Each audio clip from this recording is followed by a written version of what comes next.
préfecture, si elle se saisit de l'affaire, va pouvoir être diligente en la matière et accélérer le processus, comme le permet précisément la loi Kasbarian. Non, mais la loi Kasbarian est une bonne chose, c'est certain. Mais le problème, en fait, n'est même pas la loi Kasbarian, c'est qu'en fait, au-dessus de la loi, dans la hiérarchie des normes, vous avez ce qu'on appelle le bloc de constitutionnalité. Or, le problème, c'est qu'à chaque fois on est sur une affaire de squat, c'est toujours la même chose. Les juges ont le choix entre deux notions. Le droit de propriété, qui découle de la Déclaration des droits de l'homme et du citoyen, article 17, et ensuite le droit au logement. Le droit au logement, c'est le préambule de la Constitution de 1946. Le problème étant qu'en fait, depuis la décision donc, de 1971, Liberté Association, le Conseil constitutionnel a mis au même niveau le préambule de la Constitution et la Déclaration des droits de l'homme et du citoyen. Et la Constitution. Sauf que, encore une fois, les Français n'ont jamais voté pour ça. Et donc ensuite, après, on se retrouve avec des juges qui vont faire un arbitrage entre deux notions qui jugent au même niveau, alors qu'en réalité, le droit au logement est censé être inférieur au droit à la propriété. Et vous vous retrouvez dans des situations aberrantes. Et maintenant, de toute façon, les squatteurs le savent, ubuesque, on marche sur la tête, où aujourd'hui, le système de justice défend davantage les droits des squatteurs aux droits des propriétaires. Et c'est toujours la même chose, ce sont toujours ceux qui pourrissent la vie qui sont protégés par la justice par rapport à ceux qui la respectent. Et c'est ça aujourd'hui le véritable problème sur les questions de squat, mais également sur plein d'autres sujets. Il y a de quoi décourager la volonté d'accéder à la propriété, première chose. Et puis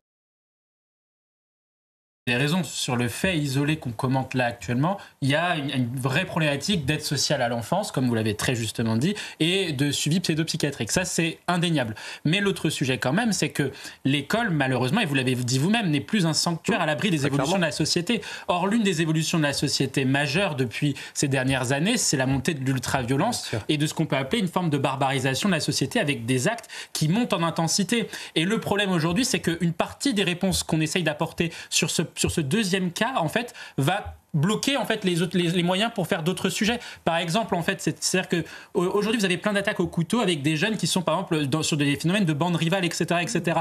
Donc tous les moyens que vous mettez pour essayer de lutter contre ça, c'est autant de moyens que vous ne pouvez pas mettre sur l'aide sociale à l'enfance, c'est autant de moyens que vous ne pouvez pas mettre sur le suivi des pédopsychiatrie en lien avec les écoles, etc., etc. Oui. Et donc effectivement, si vous ne traitez pas à la racine un des problèmes, je dis pas que c'est le seul problème, mais l'ultra-violence, la barbarisation, le fait qu'aujourd'hui l'école est obligée d'investir 2 fois plus par classe dans les régions, dans ZEP notamment, sur les écoles primaires, donc les régions REP+, donc c'est les zones d'éducation prioritaire, l'État dépense 2 fois plus puisqu'on a réduit le nombre d'élèves par classe. Donc en fait, c'est autant d'argent que vous ne mettez pas ailleurs dans les autres établissements scolaires. Et comme l'a très bien dit Johan, aujourd'hui on dépense beaucoup dans l'école et on a toujours autant de problèmes. Donc alors, on ne dépense pas tant que ça dans l'école. On est quand même parmi les personnels les moins payés.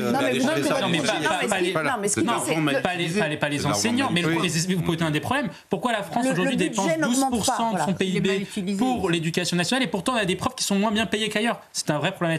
Oui, ça veut dire qu'il y a une mauvaise affectation des fonds puisque vous devriez être payé comme vos collègues européens. Il me permet cette expression, Mathieu Hoc. En fait, la question qui est posée, c'est d'une part, il y a l'exemplarité, et puis ensuite, après, il y a effectivement que fait-on des deniers publics? Si on prend la question que fait-on des deniers publics, je suis d'accord avec ce que dit Naïma.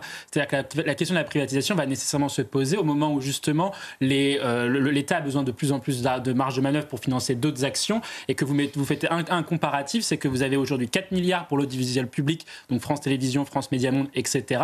Et par exemple, les prisons françaises, c'est 4 milliards aussi également.